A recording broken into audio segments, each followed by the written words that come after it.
Hello, I'm Ritz Blues, and this is Pink Panther in Pink Goes to Hollywood for the Super NES. We'll be playing on the Japanese version of the game, produced by Altron, because it has 4 extra hits per life, and we'll use that for a lot of damage boosting to get through the game. The US version, released by Manley and Associates and Tech Magic, also has pretty much the same glitches, but only has 2 hits per life as opposed to 4. So that makes it a lot harder to run the US version for no other reason.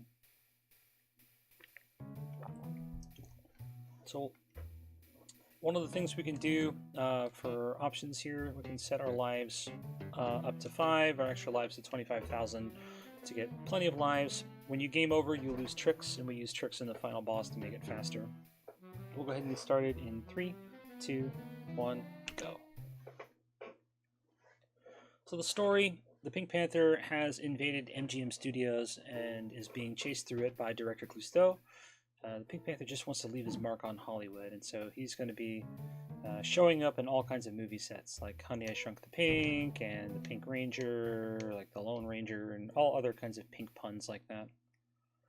In order to finish the game, we have to complete every single stage and find the hidden stages, which there's only one, and it's this one right here. This is the Pink Ranger Hotel. It's just kind of a little bonus Easter egg room, I guess, but it's still required to finish the game.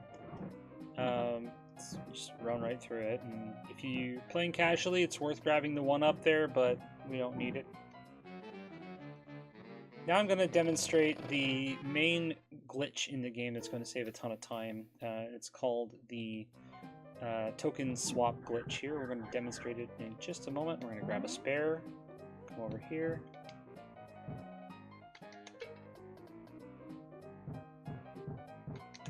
Got it. So if you press the token insert button, which is the X button, and then 18 frames later, you press the token switch button, which is the left shoulder button, the game will actually, for a brief moment, allow you to use a different token than the one that you inserted. So there are 5 different types of tokens in the game. I picked up 2 staircase tokens and created a staircase, and then later on a magic carpet. But there's also this token here, which is the bridge token. There's an umbrella token, and then there is a hook token. And you'll probably see on a good run 4 of those, and on a bad run all 5. So yeah, now we're in the refrigerator. I love refrigerators. So that was the stuffing battle. We're going to do a little bit of boosts here to skip a good chunk of this stage, except I messed it up. Hooray. Cool. There we go. Redeemed. And there we go. That little star we'll talk about later. We're not going to pick that one up until after the refrigerator. We'll pick a different one up. So this is Pink Lemonade, the water level. That's pretty cool. A lot of the music in the game is actually top-notch. It's just, these cool mixes from the original Mancini classic,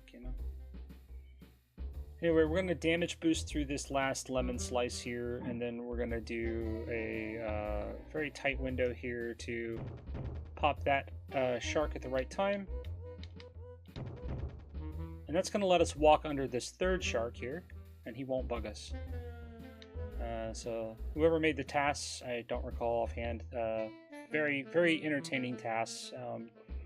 Very useful strat for making this part very consistent. We'll be doing the same thing here. We're going to finish up here. We're going to damage boost past some of these interesting looking jellyfish. But yeah, 18 frames for the token swap glitch.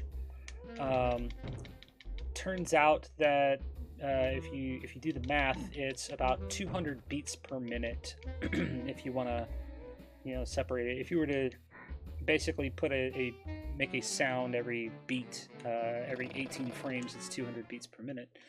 And so I am actually wearing a set of headphones under here that are running a metronome at 200 beats per minute. And that's why sometimes you'll see me bopping my head at that rate. That's because it gets me the rhythm I need in order to do the token swap glitch. So Pink Chill is the end of the refrigerator here, and we're going to jump over that guy and make our way up this hill real quick. We're going to way down this hill real quick.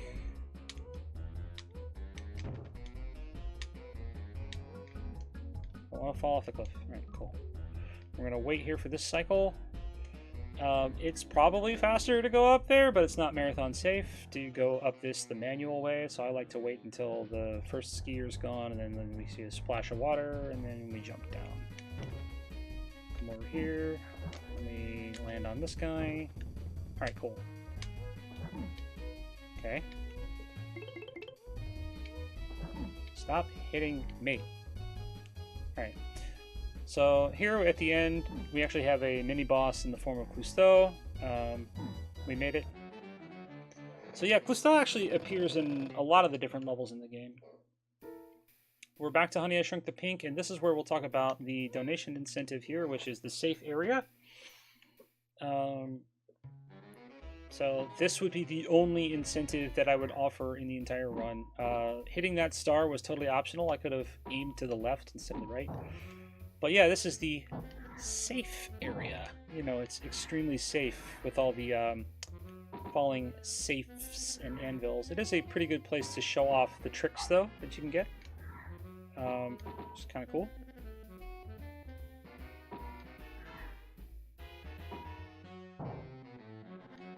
Anyway, so that's a safe area.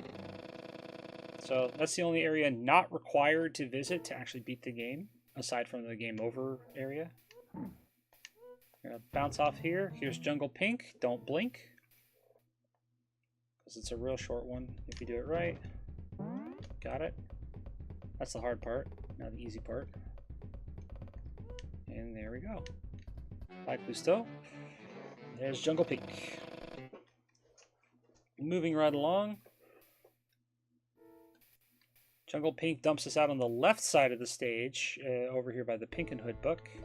We're going to grab one more trick here, and this just makes the final boss that much more consistent. Grabbing that extra stoplight. It's the best instrument we have for that. Another token swap. Got it. So another magic carpet clip here. This time we're going to go to the right, not the left, and we're going to clip through this wall and exit on the other side of the bridge. Normally you have to fight Cousteau all the way up at the very top of the stage there, and it doesn't work very well. Fighting him up there, it's very inconsistent, very random. So we just clip our way out.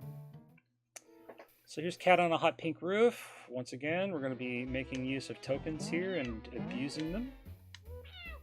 I'm going to pop this one up here to grab a staircase. We're going to swap to it. And there we go. Easy peasy. Even if we fail this and we get the staircase anyway, there is a magic carpet at the staircase, like pretty much right up top. Like about halfway up the stairs, so we can just come right back down and use it again. So, moving on to Pinkbeard. This is probably one of the hardest casual stages in the game. It's got a couple cool little glitches to it, little skips. So, it's a water level. Hooray, everybody loves water levels. I actually like Pink Lemonade. I hate Pinkbeard. But here's a cool little clip here. If you stop crouching and swim up, you wind up inside the boat, which is nice. Now we're up in here. We can kill this shark with no penalty, and then go kill this other one because we're waiting on a cycle, and we make the cycle by doing that clip. So now we're going to wait, and for a very specific frame, we're going to jump off. Got it. 1, 2, 3, 4, and 5. We got it. Alright, that's close enough. So yeah, that is a good Pinkbeard. I will take that every day of the week. So, Honey, I Shrunk the Pink is now done. All the stages are done. We're going to make our way to the final stage, which is Polterpink. But it's not actually the final stage, because I said that you had to find all the stages, and we are missing one hidden stage, which we're going to go do right now. Bounce, bounce. Nope, missed the bounce. That's okay. So just back up strats here. The fastest route is on top of the portraits, but we're back on track here. So we have to find the hidden level in the very difficult final level here. It just so happens that the hidden level is just right here in this doorway here. So this is Pinkenstein. I'm gonna jump over. Oh, hello. That's weird. Oh my goodness. 1 health left already? Wow. That's a little rough. And I don't trust it, so we're just gonna throw that life away and give it another go. It was weird, like I had like lag or something, and I don't know. Never had that happen before. Anyway, grab that. Missed that. Oh well. Pop you. Oh, no, no, no. Oh, I grabbed the chain. Alright, come on now. These are the hardest levels in the game. So, and for good reason. There we go. So, cool. So we're going to do another token swap here. And we get the hook. So the hook is another token that we can use. And this lets us basically trigger an elevator to go vertical. And this stage is all vertical. There's a little bit of horizontal, but it's mostly vertical. This is usually a little auto-scroller. It's a fun thing I can show off. If I hit the R button, which shows the token count, yeah, the game doesn't like that at all. So we're just going to turn that back off. Anyway, that's the end of that. And now we are on to Pinkenstein. So world record is about 10 minutes and 34 seconds, I think, by me.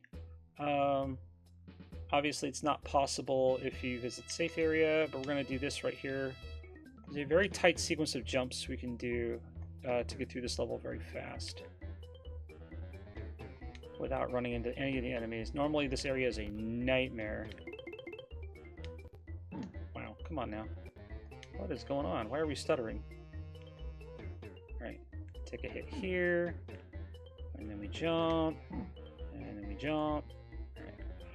So, final boss fight. We have him and his bat friend over here. So this is the reason we need the tricks that we take, is that we can get these. And time. 11:47. Pretty good time, considering that if we subtract a minute from that for the safe area, that would be very close to world record pace. Not quite world record pace, though. Yeah, that's Pink Goes to Hollywood. Hopefully you enjoyed that. I know I love this game. I grew up with this game and was terrible at it. I could never beat it. There's a second player controller debug mode that I used to use that would like freeze the enemies and allow you to like zip through levels and stuff. It was pretty cool. You could also skip levels with it, which is pretty sweet. Yeah, this is a enormous stretch roadster that the Pink Panther's riding in. But yeah, I gotta give shoutouts and credit where it's due. Shoutouts to Author Blues and Zekanoma and Garby the Glitchless for their motivations to run this. I did this as a 12-hour challenge about 8 months ago or so, and picked it up and learned the token swap glitch and took world record. Pretty happy with it. Very enjoyable run. So hopefully you enjoyed it. I know I did. It's kind of a good silly little game, nice and short. Yeah. Anyway, so the movie premieres A Star is Pink, earning a box office total of $38,550. Good money right there. I guess that was a lot of money back then, but nowadays that'd be kind of a box office flop. Anyway, I'm Ritz Blues. Thanks for watching.